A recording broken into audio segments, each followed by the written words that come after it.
Au Niger, au Mali comme au Burkina, les peuples nourrissent ardemment l'espoir de plonger à nouveau les pays dans la paix. Et l'un des préalables, c'est la réconciliation des fils et filles.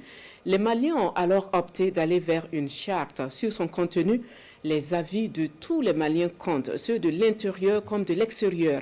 Les Maliens établis au Burkina ont donc été conviés à l'ambassade pour apporter leur contribution au contenu du document. Adam Ngiti, Tanga Kafando. Le deuxième conseiller de l'ambassade du Mali fait une présentation synthétique de l'avant-projet de la charte de la paix au Mali aux représentants des fêtières des Maliens vivant au Burkina. L'objectif est de présenter les grands axes du document et recueillir les avis et contributions de l'Assemblée pour l'enrichir. Le dialogue intermalien a recommandé la rédaction d'une charte pour la paix et la réconciliation.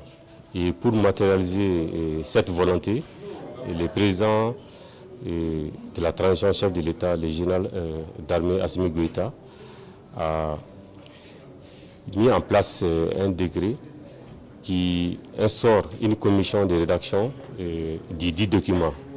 Et l'une des missions de cette commission, il s'agit de consulter l'ensemble des forces vives de la nation, y compris les Maliens qui vivent hors de nos frontières, comme ici au Burkina Faso. Ces consultations entrent dans le processus inclusif de la rédaction de la charte de la paix et traduit la volonté des plus hautes autorités du Mali à faire de la dite charte un document consensuel dans lequel se reconnaissent tous les Maliens. C'est une très belle initiative à laquelle on a été conviés.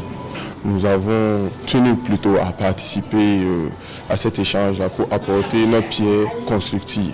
Voilà, en tant qu'étudiants, nous avons quelques doléances et quelques remarques qu'on a eu à faire et dont on pourra faire part à la commission. Les contributions de l'Assemblée seront reversées à la commission de rédaction de la charte qui les exploitera pour finaliser le document avant sa validation.